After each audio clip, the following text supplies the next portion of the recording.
Birbirinize hayırlı dua edin. Kimseye beddua ve lanet okumayın.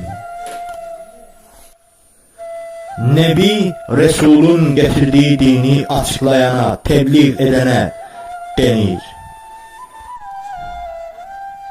Allahu Teala insanlara her 1000 senede bir, Resul her 100 senede bir de Nebi olarak peygamberler göndermiştir. Bunlardan bazılarına kitap ve suhuf verilmiştir. İnsanları Allahu Teala'nın beğendiği yola kavuşturmak, onlara doğru yolu göstermek için gönderilen kimselere peygamber denir. Peygamber gönderilmiş kişi ve haberci demektir. Yeni bir din getiren peygamberlere Resul denir.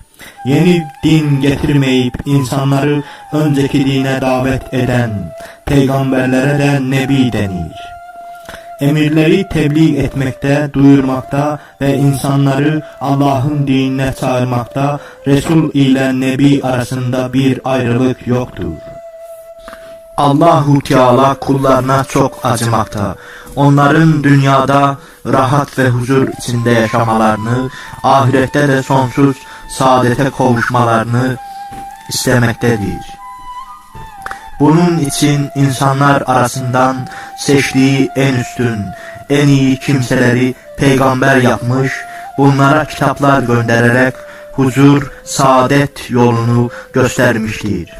Saadete kavuşmak için önce kendisine ve peygamberlerine inanmak lazım olduğunu bildirmiş, sonra kitaplarındaki tekliflere uymayı emretmiştir. Böyle inanan ve teklifleri beğenen insana mümin ve Müslüman denir. Allahu Teala insanları olgunlaştırmak ve kalplerindeki hastalıkları tedavi etmek için ezelden merhamet ederek peygamberler göndermeyi dilemişti.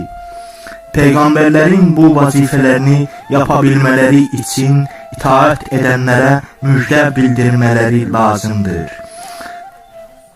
Ahirette inanmayanlar için azap, itaat edenler için sevap bulunduğunu haber vermeleri lazımdır.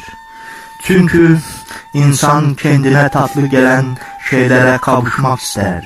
Bunlara kavuşabilmek için doğru yoldan sapar, günah işler, başkalarına kötülük yapar. İnsanları kötülük yapmaktan korumak, dünyada ve ahirette rahat ve huzur içinde yaşamalarını sağlamak için peygamberlerin gönderilmesi lazımdır. Dünya hayatı kısadır, ahiret hayatı sonsuzdur. Bunun için ahiret hayatındaki saadeti sağlamak önce gelmektedir. Allahu Teala İslam dinini göndererek bütün dinleri neshetti, yani hükümlerini yürürlükten kaldırdı. İslam dininde olanlardan razı olacağını bildirdi.